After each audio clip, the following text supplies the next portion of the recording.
Bonjour chers amis, j'espère que ça va. Je viens t'encourager avec cette parole alors que nous sommes à la fin de l'année. Que tu ne sois pas découragé, que tu n'abandonnes pas tes rêves. Accomplis cette mission, Dieu t'y attend.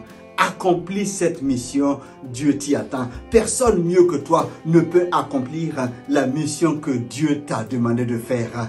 Dieu est un employeur, mais c'est en même temps un père. Ce n'est pas à la première occasion que tu as péché et que tu désobéis, qu'il fait vite de changer de serviteur. Non, il veut que tu accomplisses pleinement ce pourquoi il t'a suscité. Tes erreurs ne doivent pas être un blocage pour que tu n'accomplisses pas ce que Dieu veut que tu accomplisses.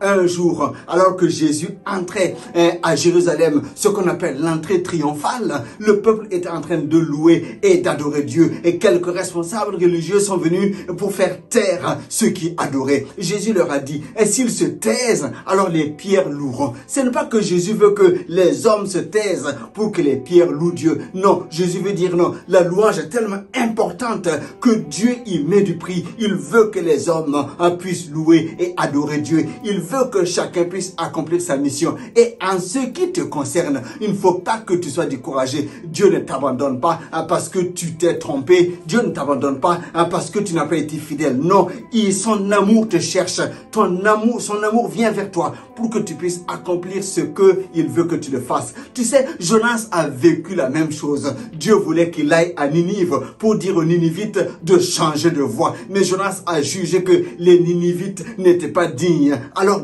au lieu d'aller à Ninive, il prend ce navire pour aller à Tarsis. Mais Dieu, dans son amour pour les Ninivites et pour Jonas, a fait lever le vent, la tempête. Il a fait intervenir aussi les matelots qui étaient là. Jonas a été jeté dans la mer et il a été avalé par ce grand poisson. Dans le ventre du poisson, Jonas a prié. Et au bout de 3 jours, il a été vomi au bord de l'eau. Et quand Jonas s'est élevé, la parole de Dieu encore est venue vers lui. Et il allait à Ninive pour annoncer la repentance. Et quand nous écoutons ce que Jonas disait aux Ninivites, c'était pas un grand prédicateur. Il disait seulement encore 40 jours et Ninive sera détruite. Et le peuple de Ninive s'est repenti. Ils ont revêtu le sac, la cendre et ils se sont repentis de leur mauvaise voie. Et Dieu a dit, alors je ne vais pas détruire ce peuple. Et l'amour de Dieu a touché ce peuple-là. Ce que je veux dire, c'est que la parole que Jonas a dite, c'est pas une parole extraordinaire. Mais Dieu tenait que ce soit Jonas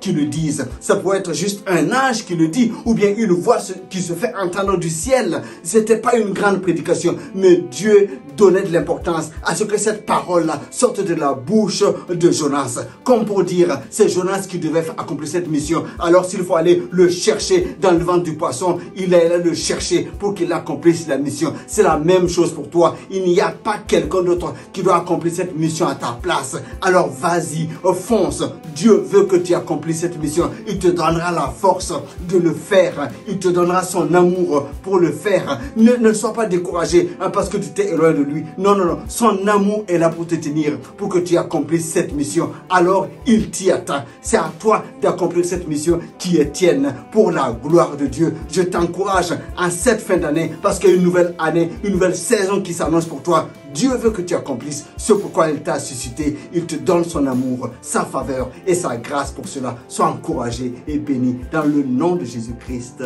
Amen.